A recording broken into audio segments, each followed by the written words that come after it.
꺾이니? 다른 매질을 만나면 꺾여 들어간대. 왜 꺾여? 뭐가? 속력이 뭐에서? 달라져요. 그래서 매질마다 빛이 전달되는 속력이 다르기 때문에 직진할 수 없어서 꺾입니다 라고 하는 굴절이 일어나는 이유는 매질마다 전달되는 속력이 달라서 일어나는 현상이야. 매질마다 전달되는 속력이 달라서 꺾여 들어가는 현상이 생긴대요. 이 중에서 꺾이는 방향은요, 여러분들이 보시면 이런 식으로 이제 선생님들이 설명을 하는데, 여기에 어떤 아이가 놀다가 물에 빠졌어요. 얘를 구하러 가야죠. 얘를 구하러 가야 되는데 여기에 아빠가 보고 있다가 아이가 빠진 걸 봤어. 여기가 육지고 여기가 바다야. 자, 아이를 구하러 갈 수 있는 방법은 뭡니까? 최대한 짧은 거리를 가야 됩니까? 아니면 짧은 시간에 도착해야 됩니까? 그렇죠. 최단 거리가 아니고 최단 시간에 도착해야 되는 게 관건이죠. 최단 거리를 가야 되면 이렇게 가야 되지만 최단 시간으로 가야 되기 때문에 어떻게 가야 되는 줄 아세요? 그 사람이 더 빠른 곳을 많이 가고요. 느린 곳을 최대한 조금 갈 수 있는 방법으로 가는 게 최대한 짧은 시간 내에 도착하는 거야. 이것처럼 파동이라는 거는요, 최대한 짧은 시간 내에 도달한 아이가 그래서 그 지점을 갈 수 있다는 얘기죠. 그래서 이런 얘기입니다. 그래서 최대한 빠른 시간 내에 가기 위해서 파동은 짧은 시간 내에 갈 수 있는 곳은 많이 가고요. 그 다음에 느리게 가는 곳은 적게 가려는 경향성을 갖고 있기 때문에 꺾여 들어가는 겁니다. 그래서 그러면 이 꺾여 들어갈 때 여러분들이 보시면 이 접선으로부터의 이 각도를 보시면 이게 바로 무슨 각입니까? 입사각이죠. 이게 바로 무슨 각입니까? 굴절각이죠. 그래서 짧은 시간 내에 가려면 느린 매질 쪽에 이루는 각도가 최대한 작게 가는 게 이익이다라는 겁니다. 그래서 파동이 갈 때 직진한 것보다 느린 매질 쪽으로 확 꺾일 수 있는, 느린 매질을 최대한 적게 갈 수 있는 그런 경로로 가요 라는 얘기입니다. 이 굴절의 원리야. 그래서 굴절은 이런 경향성을 갖고 꺾여요 라고 얘기하는 거죠. 그래서 그러면 이런 식으로 빛이 꺾여 들어가는 건데, 느린 매질 쪽으로 향해서 꺾여 들어갑니다. 그랬을 때 여기가 입사각, 여기가 반사각, 여기가 굴절각인데 이 세 개의 각 사이에 어떤 관계가 있어 라고 얘기하면, 여러분들이 보시는 것처럼 입사각과 반사각의 크기는 반드시 같아야 되고요. 굴절각의 크기는 얘네들보다 작아야 되죠. 왜? 빠른 매질에서 느린 매질로 가고 있기 때문에 그래요. 그랬을 때 이 각도가 40도라고 칠게. 그럼 반사각도 40도겠죠? 굴절각 당연히 몇 도겠습니까? 이거보다 작아요. 그래서 한 20도 됐다고 치자. 그럼 내가 이 상황에서 입사각을 크게 하면 굴절각은 어떻게 될까?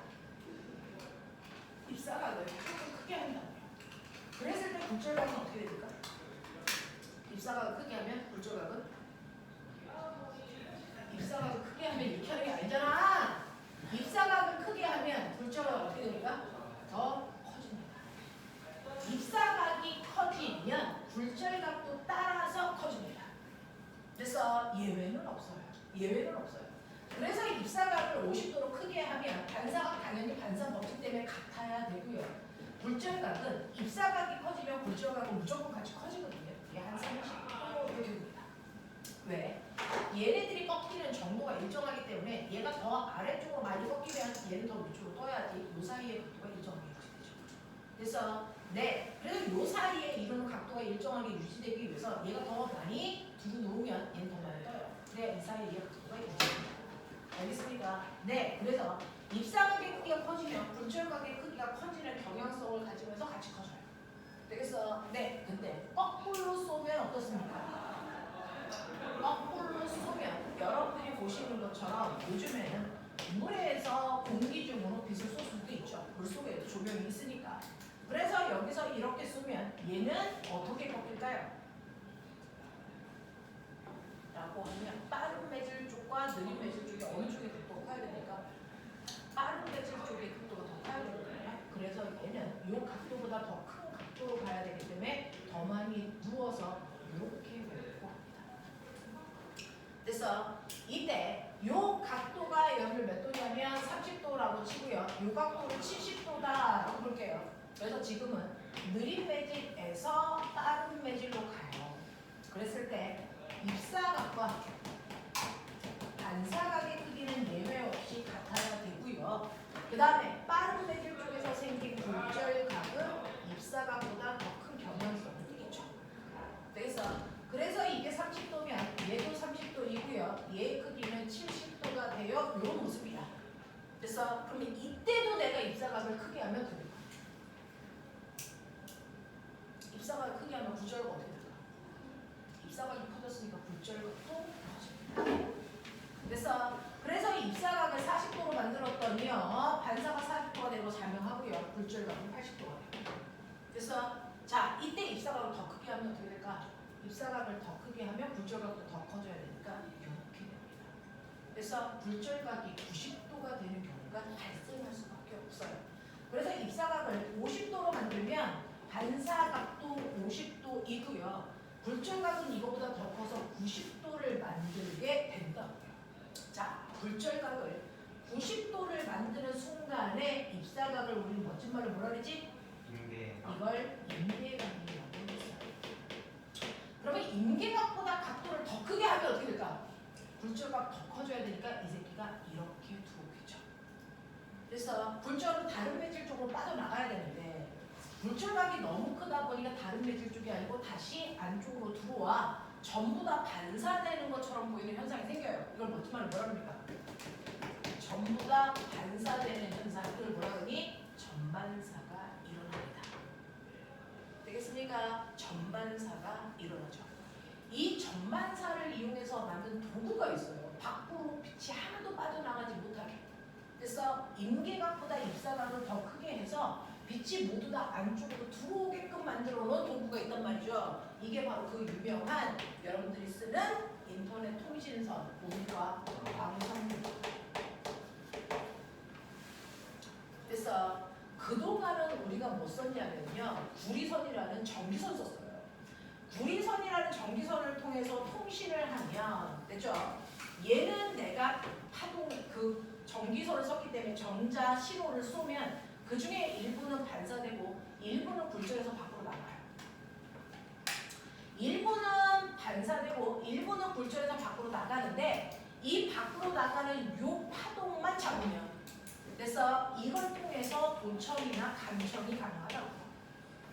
그래서 옛날엔 도청이 되게 쉬웠습니다. 전선 부위마다 파동이 다 세나기 때문에 이 파동만 잡으면 옆집에 있는 사람들이 전화하는 거 저기 멀리 있는 사람들이 전화하는 소리를 다 전선을 통해 들을 수 있었다고요. 도감청이 잘 됐다고요. 근데 이런 일을 없애기 위해서 우리는 뭐 하냐면 광섬유라는 걸 우리가 만들어서 다 깔았는데 광섬유는요. 성질이 다른 두 개의 매질을 이렇게 만든 거예요. 성질이 다른 이 두 개의 매질을 이렇게 만들어서요. 이 안쪽을 우리가 뭐라고 그러냐면 안쪽에 있는 섬유를 코어라고 하고요. 바깥쪽에 있는 섬유를 클레딩이라고 하는 다른 물질로 만드는데 이때 코어는 물처럼 느린 매질이고요. 클레딩은 공기처럼 빠른 매질로 만듭니다. 그래서 쏠 때요. 그래서 광섬유니까 빛을 쏘잖아요. 빛을 쏘는데 이 쏠 때는 이 둘 사이에 임계각보다 더 큰 입사각으로 쏩니다. 더 큰 입사각으로 쐈기 때문에 밖으로 나가는 광선은 하나도 존재하지 않고 전부 다 반사만 됩니다. 전부 다 반사만 시키다 보니까 하나도 밖으로 빠져나가는 게 없죠. 그럼 뭐가 불가능해졌어요? 도감청이 불가능해진 겁니다. 그래서 또 밖으로 빠져나가게 되면 어떤 일이 발생하냐면 100%의 에너지를 썼는데 일부 10%는 빠져나가고 90%가 나와. 근데 또 반사될 때요. 일부는 빠져나가니까 10% 빠져나가요. 80밖에 안 와요. 이걸 여러 번 반복하다 보면 실제로 나한테 도달하는 에너지 대단히 작단 말이죠. 그러니까 소리가 잘 안 들리고 전달되는 속도도 느리고 화면도 화질이 떨어지고 이런 일들이 발생했단 말이죠. 그래서 이런 것들을 없애기 위해 광섬유를 쏘면 전기 신호가 아니고 빛 신호기 때문에 전달되는 속도를 열받아요. 그리고 도감청이 불가능하고요. 100%의 에너지를 썼는데 밖으로 나가는 게 없으니까 정확하게 100%의 에너지가 다 들어갈 수 있어요.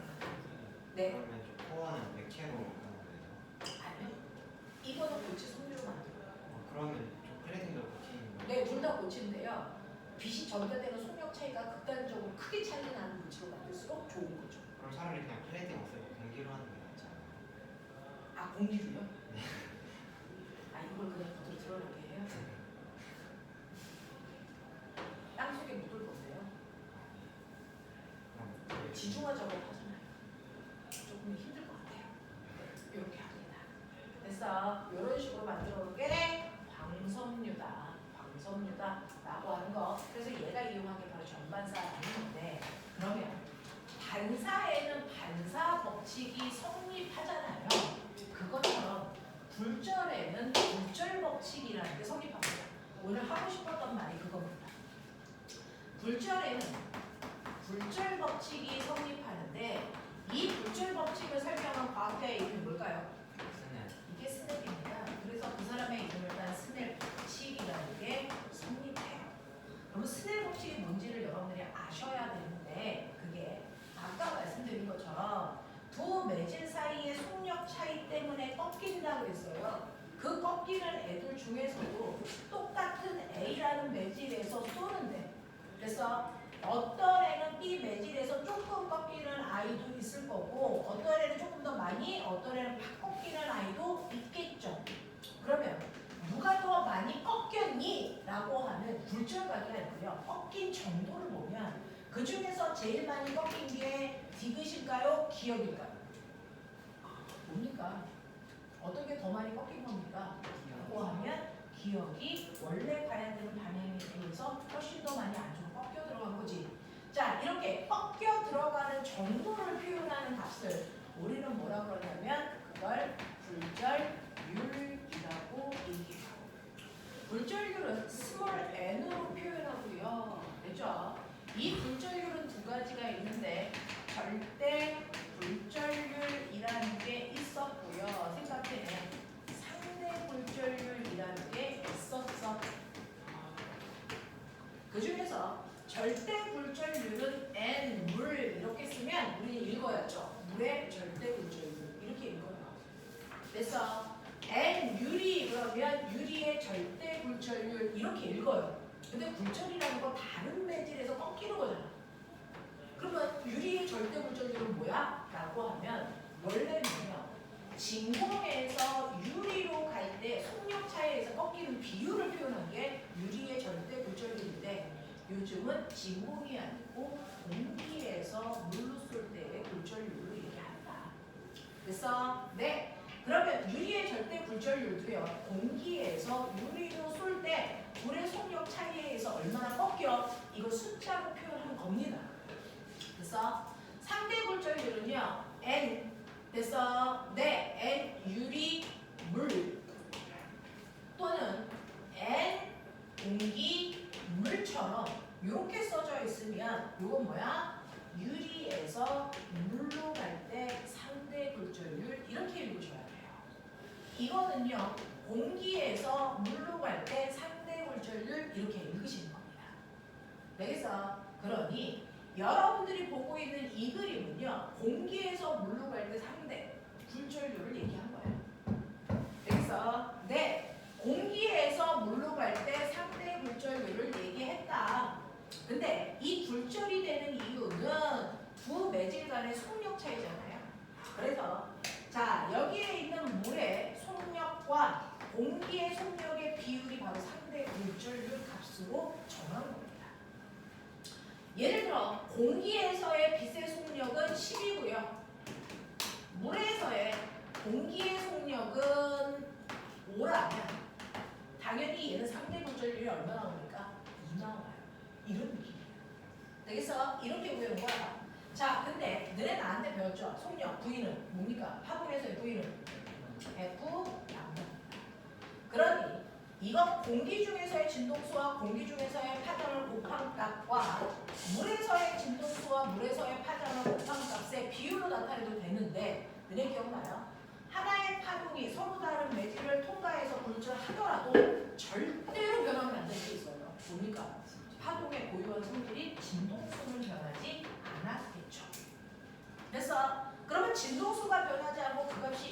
나가니까 이 값이 같은 값이라 약분이 되겠죠.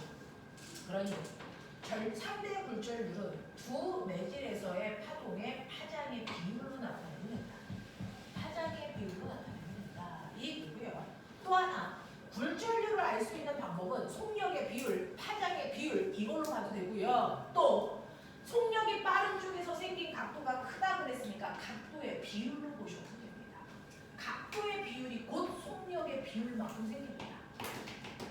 각도의 비율이 속력의 비율만큼 생겨요. 이게 공기 중에서 생긴 각도, 이게 물에서 생긴 각도거든요. 근데 이걸로 비율을 구하면 각도 단위로 나오니까 값으로 바꾸기 위해서 사인 값으로 치환하시면 된다. 근데 이런 상대 굴절률을 구할 수 있는 마지막 방법은요. 얘네들의 원래 절대 굴절률로 계산됩니다.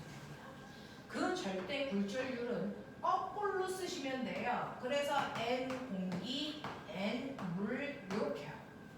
실제로요. 얘네들을 쓰는 방법은 이렇게 쓴 거예요. 이 자체가 보수였던 거예요. 그래서 공기에서 물로 갔기 때문에 상대 굴절률을 구할 때 물분의 공기값으로 다 구했어요. 물분의 공기, 물분의 공기, 물분의 공기. 근데 절대 굴절률만 거꾸로 공기분의 물을 썼다. 그래서 이렇게 쓰는 거야. 그러면 우리는 상대 굴절률 어떻게 구합니까? 라고 하면 여기에 있는 값 중에 두 개만 알면 상대 굴절률 구할 수 있는데요. 이렇게 곱하시면 되죠.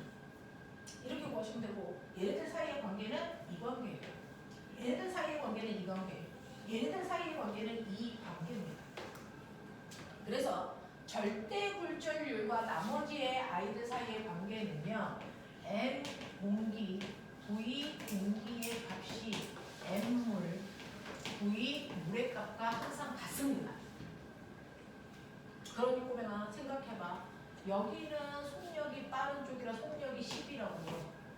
여기는 속력이 느린 쪽이라 5밖에 안 된다고요. 그럼 절대 굴절률은 얘가 만약에 1이면 얘는 얼마여야 되니? 2. 속력이 느릴수록 그래서 절대 굴절률 값은 크게 나옵니다. 아시겠습니까? 네. 절대 굴절률이 크면 클수록 속력이 더럽게 느리네 이 뜻입니다. 알겠어? 네. 이렇게 해결하시면 되고요. 여러분들이 보시는 것처럼 N 공기, 람다 공기 값이 N 물, 람다 물의 값이 돼요. 그래서 N 공기, 사인 세타 공기 값이 M 물, 사인 세타 물의 값이 된다. 이런 식으로 자기 것들끼리 곱하시면 돼요. 맞아? 그러면 절대 굴절률이 아니고 나머지들끼리의 관계는 이렇게 곱하시면 되잖아요. 이렇게 곱하시면 되잖아요. 나머지들끼리의 관계는 어떠냐면요. 여러분들이 보시는 것처럼 V 공기, 람다 물, 은 V 물, 람다 공기 이렇게 곱해줘야 돼요. 맞아요. 네.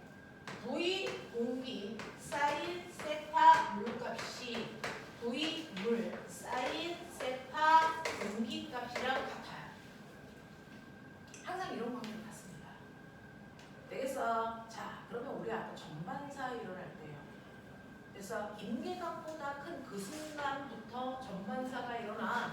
그러면 저는 임계각 어떻게 알아요? 라고 하면 임계각은요. 물에서 생기는 각도죠. 이 각도가 얼마인지 저는 구해봐 주세요 라고 하는 게 임계각 구할 건데 임계각을 구할 때요. 물에서 쏘니까 공기에서의 각도가 90도 됐어요. 기억나? 됐어? 그럼 공기의 각도는 90도인 거죠. 되겠어? 네. 그럼 어떻게 됩니까? 라고 하면 V 공기 사인 임계각의 값이 V 물이잖아요. 맞냐? 맞냐? 네. 그러니까 사인 세타 값이 V 공기분의 V 물값. 그래서 이렇게 구하시면 되고요.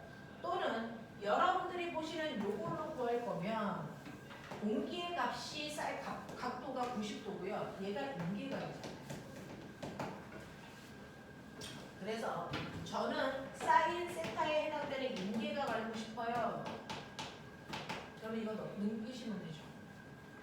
N 물의 분의 N 공기예요. 그러니까 느린 매질의 굴절률 분의 빠른 굴절률 값이 임계각의 사인 값이 됩니다. 그래서 이겁니다. 느린 매질의 절대 굴절률이 2고요. 빠른 매질의 상대 굴절률이 2라고 치면 얘는 임계각이 얼마라는 거예요? 임계각이 얼마라는 거예요? 30도라는 얘기입니다. 그래서 그러면 30도보다만 각도를 크게 하는 그 순간부터 정반사가 일어나. 그래서 저 뭐 하나만 보여드릴게요. 어떤 애가요? 임계각이 30도래요. 그래서 물속에 들어갔는데 임계각이 30도래. 저 물속에서 이렇게 해서 하늘을 볼 건데 바닷속에 들어가서 하늘을 보면요. 하늘이 뻥 뚫려서 전체 하늘이 다 보일까 아니면 일부만 보일까? 일부만 보여요. 그게 바로 이 전반사 때문입니다. 왜요? 실제로 내가 이렇게 보면 하늘 다 보이겠죠. 그래서 근데 이렇게 보면 입사각이 생기기 시작합니다. 이게 입사각이에요.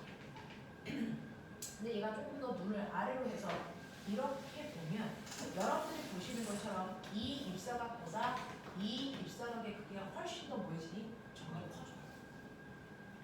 그러다가 이 각도가 30도가 되면 이때부터는 됐어 뭐가 일어난다고요? 전반사가 일어나요. 그래서 하늘로 가는 빛이 하나도 없기 때문에 하늘을 볼 수가 없습니다. 그래서 저 가면 아예 빛이 이렇게 옵니다. 그래서 바닷속에 있으면 하늘이 전체가 보이는 게 아니고요. 정확하게 수선으로부터 요만큼의 하늘만 볼 수 있죠. 반대편도 같은 거리만큼만 하늘을 볼 수 있는 입사각이 만들어져요. 그러니 얘는 바닷속에서 하늘을 뻥 뚫린 모든 하늘을 다 볼 수 있을 거라고 생각하지만 사실은 요만큼만 하늘을 볼 수 있는 공간이 생긴다. 그걸 뺀 나머지 공간에서는 하늘을 볼 수 없다. 왜? 임계각을 벗어난 입사각이 만들어지니까. 그래서 하늘을 보이는 요만큼만 스넬의 법칙에 의해서 보이는 차이라서 이걸 우리가 스넬의 차이라고 해요. 그랬을 때요. 만약에 이 사람이 임계각이 30도인데 이 사람이 바닷속에 잠수되어 있는 이 깊이가 1m라고 치자. 그러면 요 반쪽에 해당되는 요 반지름의 길이가 될까? 얼마까지 하늘이 볼까? 해보세요.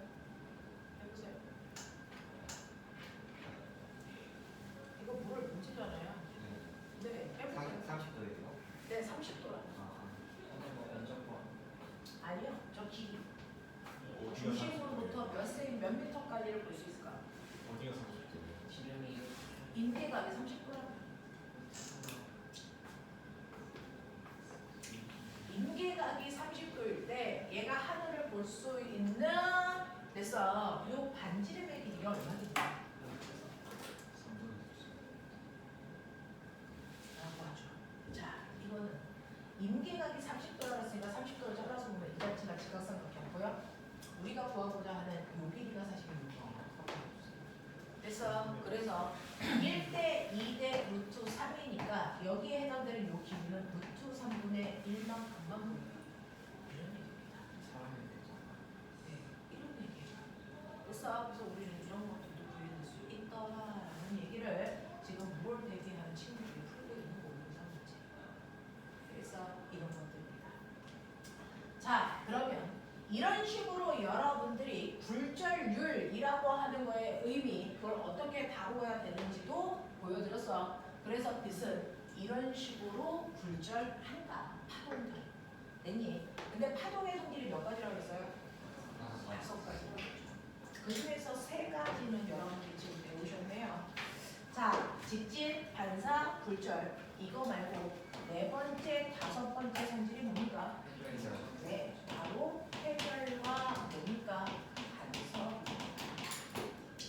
회절은 가다가 다른 물질을 만났을 때 피해가는 성질을 회절이라고 하는데 회절은 피해야 되는 물질의 틈과 틈 사이의 간격이 뭐할수록 좁을수록 잘 일어나고요. 그래서 여기를 통과하는 파동의 파장의 길이가 뭐할수록 파장의 길이가 긴 건가? 잘 생각해 볼래요? 실제로요, 피하는 새끼는요, 힘이 세서 피할까요? 힘이 약해서 피할까요? 세서. 힘이 약해서 피해요. 나보다 힘이 약한 애가 있으면 굳이 내가 피해가겠니? 끌고 가면 되죠. 그래서 근데 내가 얘보다 힘이 약하면 어떻게 해야 됩니까? 피해서 돌아가야죠. 그러니까 너네가 저기에 만만한 중학교 1학년 애들 한 명 있으면 뚫고 가죠. 근데 저기에 엄청난 해님반 아이들 몇 명이 모여 있으면 피해 가셔야 됩니다. 이런 것들이야.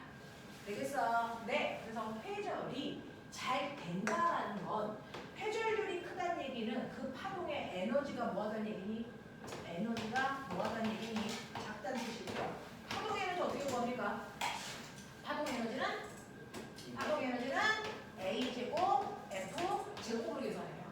그러니까 진동수가 크면 에너지가 큰 거죠. 얘네들은 피할 이유가 없어. 그러면 진동수가 크면 회절률이 적네. 그러면 진동수가 작아야 회절을 잘한다는 뜻이네. 그러면 진동수와 파장은 무슨 관계니? 반대로. 그러니까 진동수가 작을수록 회절을 잘해요. 같은 말. 파장이 멀수록 길수록 회절을 잘한다는 뜻입니다. 알겠어? 그래서 방해물 사이의 틈의 간격은 좁을수록 파장의 길이는 길수록 잘 피하려고 합니다. 그래서 회절이 잘 일어납니다. 그러면 빛이 회절을 잘할까요? 소리가 회절을 잘할까요? 상대적으로. 라고 하면 누구의 에너지가 약할까 생각하시면 되죠. 그 새끼가 파장이 길 거니까. 누가 에너지가 작은가요? 빛과 소리 중에 소리입니다. 그래서 소리가 회전을 잘 합니다. 그래서 이렇게 동굴에 여러분들이 갇혀가지고 이렇게 앉아있어서 눈물을 뚝뚝 흘리고 울고 있을 때, 그래서 여기에 구멍이 뚫려 있으면 이 구멍을 통해서 낮 동안에 빛이 이렇게 들어오는데 이 구멍을 통해서 빛이 퍼지는 회절이 잘 안 일어나니까 빛은 요만큼만 회절되어 있는 겁니다. 요만큼만 비추죠. 근데 밖에서 이 개새끼 어디 갔어? 라고 해서 우리 엄마가 막 소리를 지르면 개새끼 여기서 어떻게 됩니까? 동물을 울리죠. 개새끼야, 난 개새끼구나 이렇게 울리는 거 아닙니까? 이걸 메아리라고 하죠. 그럼 소리는 팍팍 회절한다는 얘기입니다. 되겠어? 이렇게 담장에 있는데 내 친구하고 나하고 야 너 어딨냐? 라고 했더니 어디냐? 너 어딨어? 라고 서로 얘기를 해요. 그러면 실제로 얘 얼굴에서 반사된 빛도 여기에서 방해물을 만났으니까 회전할 거고요. 소리도 여기서 회전을 할 건데 빛은 회전이 적게 일어나니까 이렇게 가기 때문에 내 눈에 빛이 안 와요. 그래서 내 담장 뒤에 있는 친구를 못 봅니다. 근데 그 아이의 소리는 담장을 넘어서 팍 회전해서 내 귀에 옵니다. 저 새끼 저기 있네! 이런 얘기예요. 그래서 소리는 회전을 잘한다, 잘 꺾인다 라는 뜻입니다. 알겠어? 이걸 회절이라고 한다. 회절은 틈의 간격이 좁을수록 파장이 길수록 회절을 잘하는 거다. 되겠어? 네, 라는 얘기로 간단하게 하시면 될 것 같고요. 그 다음에 이제 간섭이 오늘의 주제인데 성주야, 보셔요. 이 중에서 이 새끼들이 돌림잠이야? 저 뒤를 깨웠더니 앞에서 저 조용히. 자, 네. 파동의 성질 중에서 이 세 개는요. 파동만 하는 게 아니에요. 이 성질은 파동도 할 수 있는 성질이고 입자도 할 수 있는 성질입니다. 근데 이 밑에 있는 이 두 가지 성질은요. 입자를 할 수 없고 파동만 해가지고 있는 성질입니다. 그러면 보면 빛이 파동이야 입자야? 빛은 파동입니다. 빛은 파동이야 이 새끼야. 빛은 파동이거든요. 그럼 빛이 파동이라는 걸 증명하려면 어떻게 해야 돼요? 빛이 회절 또는 간섭을 하는지를 확인해야죠. 그래서 빛이 간섭하는지를 확인했더니 이 새끼가 간섭을 해. 그러니까 빛은 뭐야? 파동이야. 이거 증명한 사람 누구야? 뉴턴? 너무 같다. 아인슈타인. 뉴턴 입자라고 얘기했어. 그러니까 토마스 영어. 그렇게 젊은 새끼가 발견했어. 그래서 토마스 영이요. 빛이 간섭하는 호응지를 통해서 빛을 파동이네 이걸 증명했단 말이야. 되겠어? 그러면 이 간섭이 뭔지 보여줄게요. 간섭이라는 단어만 들어도 뜻은 느낌이 오죠. 간섭이 뭡니까? 서로 영향을 주겠다는 겁니다. 그럼 서로 영향을 주려면 후배가 파동이 하나여야 되니 아니면 여러 개여야 되니? 여러 개여야 됩니다. 그래서 자, 2개 이상의 파동이 만나야만 간섭이라는 걸 할 수가 있거든요. 그래서 자, 그러면 이 간섭에 의해서 파동에 뭐가 바뀔까요? 간섭은 파동에 뭘 변화시키는 현상이었지? 근데 물리 원을 하고 왔잖아. 간섭은 파동의 진폭만 변화시키는 현상이에요. 근데 아까 기억나? 진폭은요 보면 소리에서 뭘 결정해 있어? 소리의 세기죠. 자, 빛은 밝아요. 빛의 세기 밝기죠. 그러면 간섭을 하면 빛의 밝기가 뭐여야 돼? 커져요. 빛의 밝기가 변해야 됩니다. 아, 됐어? 진폭이 변하니까 진폭이 더 커지면 빛의 밝기는 세죠. 밝아져야죠. 진폭이 작아지면 어두워. 빛의 밝기는 어두워져야 돼. 자, 지금 이 교실 안에 빛이라는 게 교실을 꽉 채우고 있으니까 여기 밝죠. 그런데다가 선생님 목소리가 쩌렁쩌렁 울리죠. 자, 소리라는 파동도 여기에 그대로 한가득 들어있어요. 그러면 소리와 빛은 서로 간섭할까 안 할까? 그걸 해보죠. 실험해보죠. 선생님이 아무 소리도 안 하면 빛의 밝기 이만큼입니다. 만약에 빛과 소리가 간섭한다면 선생님이 말을 하고 있는 이 순간에 빛의 밝기가 더 밝아지거나 더 뭐 했어야 되니? 어두워졌어야 돼. 밝기가 바뀌냐 안 바뀌냐? 안 바뀌죠. 그러니까 소리와 빛은 서로 간섭하지 않는다라는 겁니다. 그러면 간섭은 그냥 파동이 만난다고 해서 되는 게 아니네. 조건이 있네. 뭐야? 개새끼. 물리원 했잖아. 간섭을 하기 위한 조건은 딱 하나입니다. 같은데. 파장의 길이가 같아야 됩니다. 파장의 길이가 정확하게 같은 애들끼리 만나야만 간섭을 할 수 있어요. 근데 빛과 소리는 파장의 길이가 달라요. 그래서 간섭을 못하고 쌩까고 가는 거야. 알겠어? 이런 겁니다. 그러니까 간섭을 하기 위해서는 파장의 길이가 같은 애가 만나야 되네. 그래서 파장의 길이가 같은 하나의 파동이 오고 있습니다. 파장의 길이가 같은 하나의 파동이 오고 있습니다. 그러면 잠시 후에 이 지역에서 두 개의 파동이 뭐 할까요? 만날 겁니다. 되겠습니까? 두 개의 파동이 만나는 걸 파동이 뭐 했다 그러니 중첩했다 이렇게 표현합니다. 그러면 이 중첩되는 그 순간부터 파동은 뭐 할까요? 간섭하겠죠. 그래서 파동의 간섭이 일어날 건데 그 중에서 간섭을 하면 진폭이 바뀐다 그랬으니까 진폭이 빨리 생각해. 진폭이 커지는 간섭을 우리 뭐라 그러니? 이걸 보강 간섭이 일어났어요. 이렇게 얘기할 거야. 진폭이 작아지는 간섭은? 상대 간섭. 그렇죠. 이건 상세 간섭이 일어났어요. 이렇게 얘기할 거야. 됐어? 그러면 도대체 보강 간섭은 어떨 때 일어나냐면 두 개의 파동이 만났는데요. 두 개의 파동이 요래 만났어요. 하얀색 파동이 이렇게 되는 순간 여기 있는 노란색 파동도 요 위상으로 만났어요. 그죠? 마루라고 하는 모양이 왜 생기냐면 이 파동이 왔을 때 여기 있는 매질을 위쪽 방향으로 2m 들어 올리려는 에너지를 가지고 있는 파동이 온 거야. 그게 하얀색 파동이야. 그래서 하얀색 파동은 여기 있는 매질을 2m 들어 올리려고 하는데 노란색 파동도 똑같은 에너지를 가지고 있는 아이가 동시에 온 거야. 그럼 여기 있는 매질은 몇 미터 올라갈까? 4m 올라갑니다. 2m, 2m가 더해졌어요. 그래서 진폭이 커집니다. 똑같이 골을 만드는 순간에는요. 여기 있는 매질을 아래로 2m 내리려는 에너지를 가지고 있는 두 개의 파동이 동시에 왔어. 그러면 얘는 몇 미터 내려갈까요? 4m 내려가죠. 그래서 이런 식으로 해서 진폭이 커지는 간섭이 일어나는 건 반드시 여러분들이 보시는 것처럼 같은 위상을 가지고 있는 파동이 만날 때만 보강 간섭한다. 그래서 같은 위상이 만났을 때 최대의 보강이 일어난다라는 겁니다. 그러면 상세 간섭은 어떨 때 일어날까요? 그렇죠. 상세 간섭은요 서로 반대 위상을 갖는 두 개의 파동이 동시에 만나는 겁니다. 그러면 하얀색은 이 새끼를요 2m 들어 올리려는 에너지가 순간 왔는데 노란색 파동은 아래로 2m 내리려는 파동이 동시에 온 거야. 그럼 결국은 여기 있는 매질은 몇 미터 움직입니다. 그대로 있죠. 그래서 진폭이 줄어듭니다. 그래서 진폭이 줄어드는 상세 간섭은 반대 위상의 아이들이 만났을 때 일어나는 현상이다. 알겠습니까? 그래서 서로 파장의 길이가 같은 아이들이 만날 때 어떤 위상끼리 만나느냐에 따라 보강이 일어날 수도 있고 상세가 일어날 수도 있어.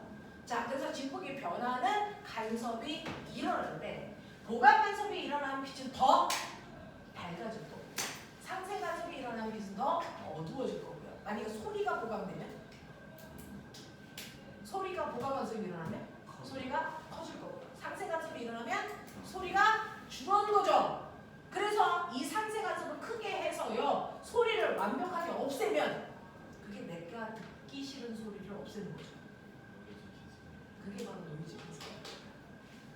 그래서 내가 듣기 싫은 소리를 안 들을 수도 있어요. 상대의 간섭을 이렇게. 됐습니까? 그게 바로 노이즈 캔슬링이라는 거. 이어폰에 들어있는 기술입니다. 되겠냐? 자, 그래서 보강 간섭, 상세 간섭이라고 하는 이런 현상들이 일어난다. 자, 그러면 이때요. 여러분들이 보시면 이러한 보강 간섭, 상세 간섭이 일어났어. 그리고 두 개가 만났어. 간섭했어. 그리고 나서 두 개가 갈 길을 가면 헤어지면 어떻게 될까?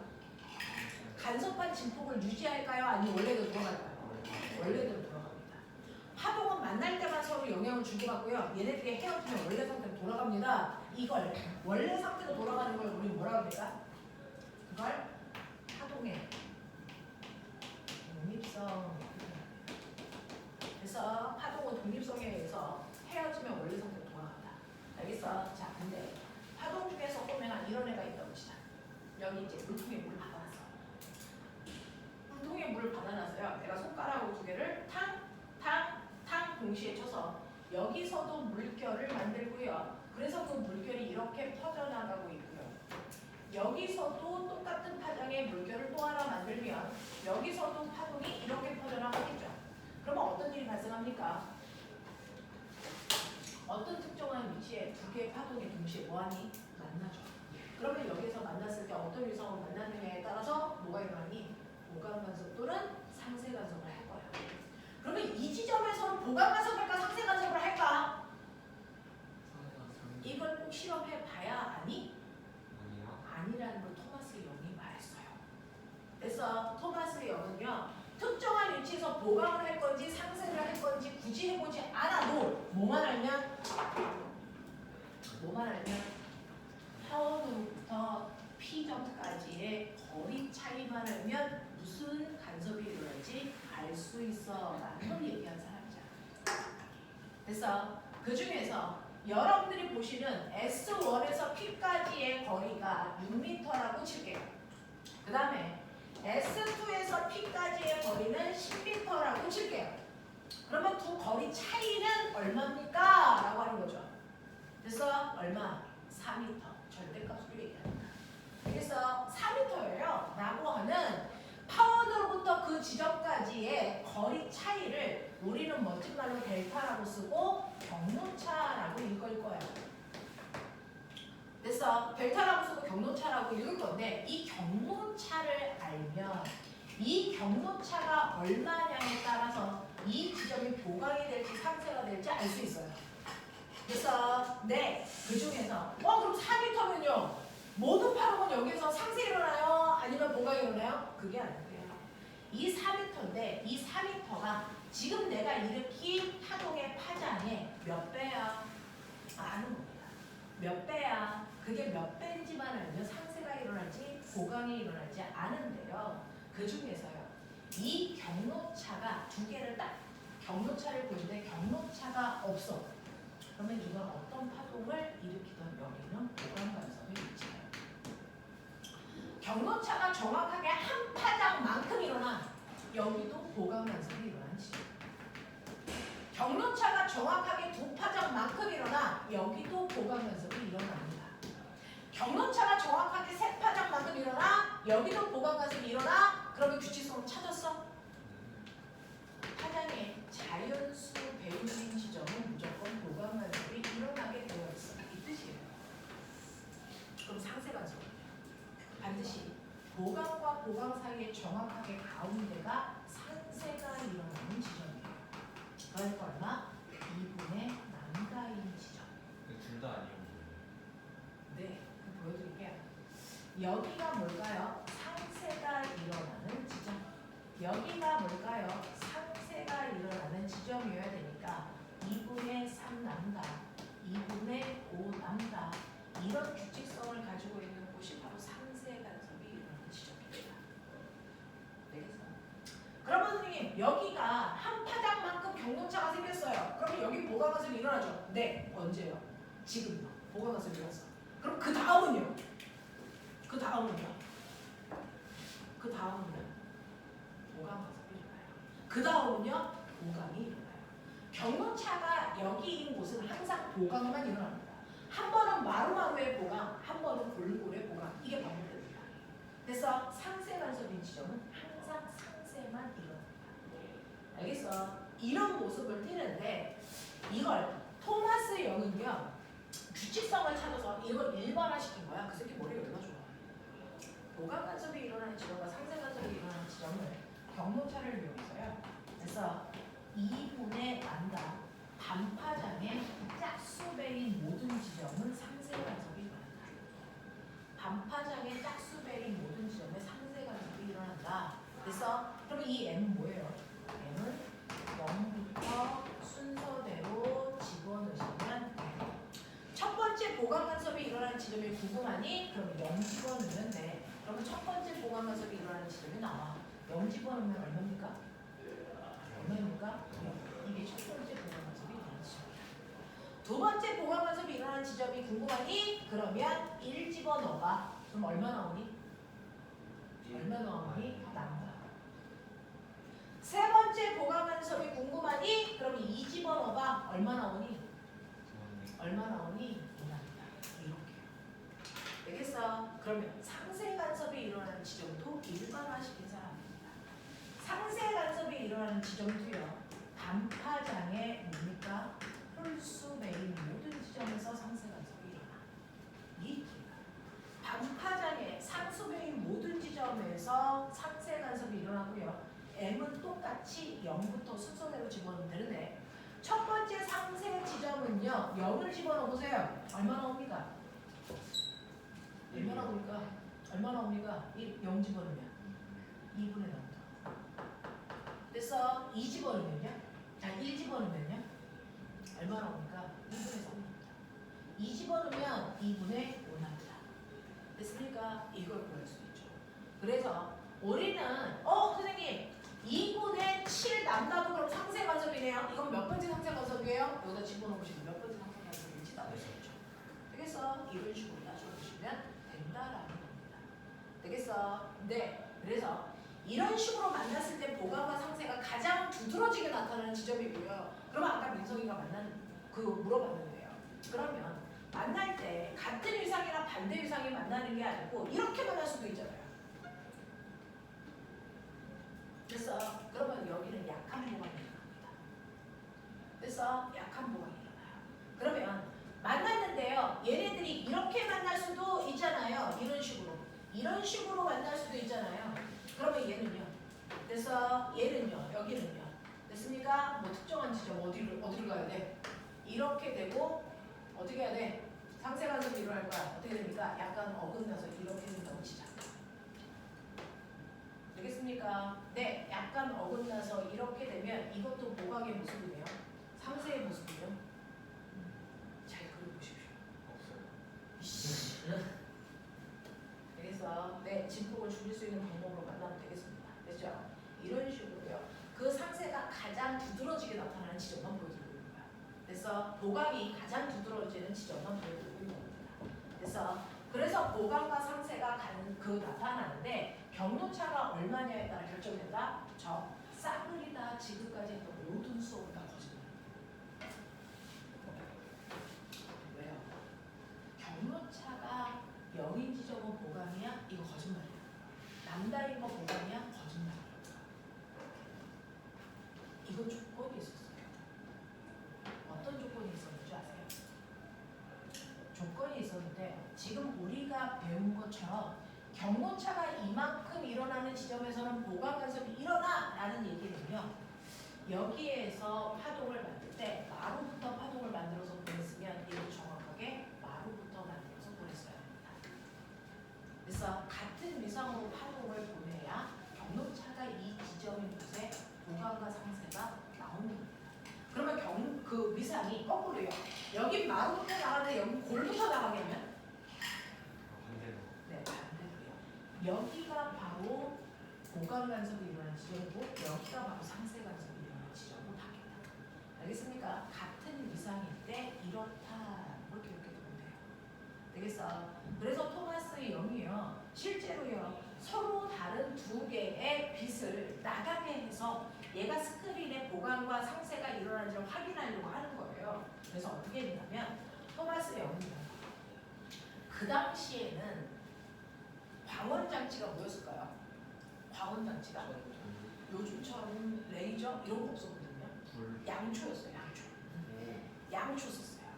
이 양초에서는요 빛이 나올 때 파장의 길이가 다양한 빛들만 나오죠. 파장이 0.1, 0.2, 0.3 이런 것들이 나오죠. 그럼 파장의 길이가 다르면 간섭이 잘 안 되니까 같은 파장만 간섭하니까 같은 파장의 빛들만 걸러내줘야 돼요. 머리가 열나 좋은 새끼가 앞에 하나의 아주 작은 틈을 만들어서 그래서 이렇게 하나의 틈을 가지고 있는 슬릿을 만듭니다. 이걸 우리가 단일 슬릿이라고 합니다. 이 단일 슬릿은요 여러 가지 파장 중에서 하나의 파장만이 통과할 수 있게끔 만든 장치예요. 그래서 그러면 0.2면 0.21 파장만 지나간다고 쳐. 그러면 얘가 지나가면서 좁은 틈을 지나갔으니까 뭘까요? 회절하겠죠. 그래서 빛이 퍼진다고요. 그러면 그 앞에 이중 슬릿의 막을 두는 겁니다. 이중 슬릿의 막을 두면 회절된 빛중 하나는 이 구멍을 통해서 퍼져나가요. 이 구멍을 통해서 다시 여기가 하나의 파원처럼 이렇게 회절하면서 돼서 퍼져나갑니다. 또 여기를 통과한 똑같은 파장도요. 여기서 회절하면서 나가서 서로 다른 두 개의 파장을 만든 거고 파장의 길이는 정확하게 같습니다. 그래서 반대편에 이렇게 스크린을 만들면 그 스크린의 각각의 위치마다 경로 차이가 다르죠. 그래서 가장 완벽하게 보강한 지점이 가장 완벽하게 밝게 보이고요. 가장 완벽하게 상쇄된 지점이 가장 어둡게 보입니다. 그래서 밝고 어두운 무늬가 반복해서 나오는 걸 볼 수 있어요. 밝아, 그 다음 어두워, 밝아, 어두워, 밝아, 어두워. 그래서 이게 이미터로 반복돼요. 어두워, 밝아, 어두워, 밝아 이게 반복된다고요. 이걸 우리가 간섭무늬라고 합니다. 되겠어? 근데 이 간섭무늬의 이 간격을 통해서요 한 번도 눈으로 확인할 수 없었던 빛의 파장의 길이를 구한 사람이 토마스 영이에요. 파장의 길이도 구해집니다. 침이 별짓을 다 해요. 그래서 얘는 이 슬릿 사이에 여기에 있는 밝은 무늬와 그 다음 밝은 무늬 사이에 요 간격을 통해서요. 그래서 지금 내가 쏜 빛의 파장이 얼마야? 라고 하는 걸 구하는 수식도가 되는 사람. 되겠습니까? 이런 얘기를 하는 사람이죠. 그래서 눈에 볼 수 없는 파장의 길도 만들어냈다라고 하는 거, 구해낼 수 있게 됐다라고 하는 거 기억해 두시면 이게 바로 간섭. 되겠니? 간섭에 해당되는 거 잠깐만 볼까요? 정신 차려봐.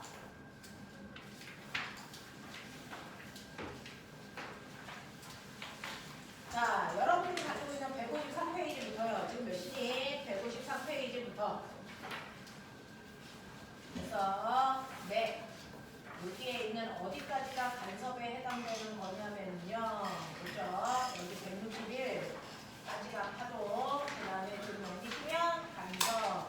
그래서 여러분들이 가지고 있는 것들 중에서 우리는 앞에 160 어디까지를 풀 수 있는 수준이 되냐면 168까지 풀 수 있는 수준이에요. 그래서 10분만 끌었다가요. 성주야 정신 차려.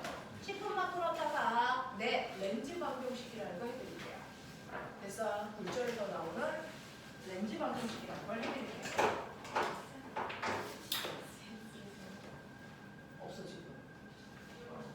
자, 렌즈 방정식이라는 걸 해드릴 테니까 10분만 끌게요. 다른 분들로 정신을 좀 차리십시오. 오늘 왜 이렇게 힘들어요? 이 새끼 밤에 또 뽀로로 극장판 같은 거 보고 있나? 뽀로로 극장판 같은 거 보면 안 돼. 몇 시에요? 지금이 몇 시냐면 지금 선생님 시간이 맞다면요.